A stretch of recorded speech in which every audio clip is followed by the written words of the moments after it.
દરેક નીતિની સામે કાયદાની રીતે ઊભો રહેતો SSK ન્યૂઝ ચેનલ. એસઓજીની ટીમે બાતમીના આધારે કાશ્મીર ખાતે જઈ ત્યાંથી 19 વર્ષની નાર્કોટિક્સના ગુનામાં નાસ્તા ફરતા વોન્ટેડ આરોપીને ઝડપી પાડ્યો હતો.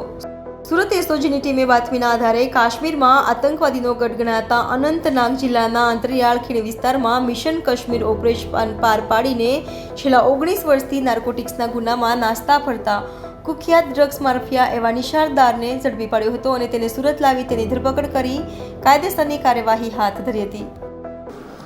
2006ની અંદર એક ચરસનો મહિધરપુરા પોલીસ સ્ટેશનમાં કેસ થયેલો 10,25,000નો જે તે વખતે મુદ્દામાલ હતો.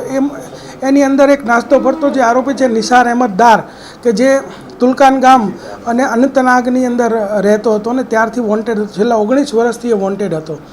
તો અમારા એસઓજીની ટીમને અમારા હેડ કોન્સ્ટેબલ રામજીભાઈને બાતમી મળી કે ત્યાં આનું લોકેશન છે ને મળી શકે એમ છે. એટલે એમણે ઉચ્ચ અધિકારીઓની પરવાનગી લઈ અને સેન્સિટિવ વિસ્તાર હોય એને લેખિત પરવાનગીઓ આપવામાં આવેલ. ત્યારબાદ તેઓ ત્યાં અનંતનાગ પહોંચ્યા. ત્યાંના એસઓજીના PSI સાથે સંપર્ક કર્યો, આખી ટીમ સાથે સંપર્ક કર્યો અને ત્યાં વોચમાં રહ્યા.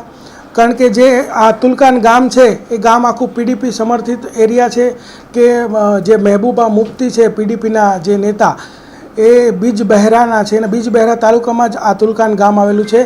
એકદમ સેન્સિટિવ એરિયા છે અને તુલકાન આખું જ જે છે એ ડ્રગ્સના જે આરોપીઓ છે એનાથી ભરેલું છે. ત્યાં કહેવાય કે ખૂબ જ દિલધડક વાત હતી કે ત્યાંથી કોઈ આરોપીને લઈ આવો, પરંતુ એસઓજીની ટીમે ત્યાંની એસઓજીની ટીમ સાથે મળી અને આ એક દિલધડક જે ઓપરેશન છે એ પાર પાડ્યું. સવારે 5 વાગે જઈ અને એને વેપન સાથે ગયેલા અને એને ઉઠાવીને લઈ આવેલા અને આ 19 વર્ષ જૂનો સુરતનો જે 70ના વોરંટ મુજબનો આરોપી છે એ ઝડપી પાડેલો છે. દરેક નીતિની સામે કાયદાની રીતે ઊભો રહેતો SSK ન્યૂઝ ચેનલ.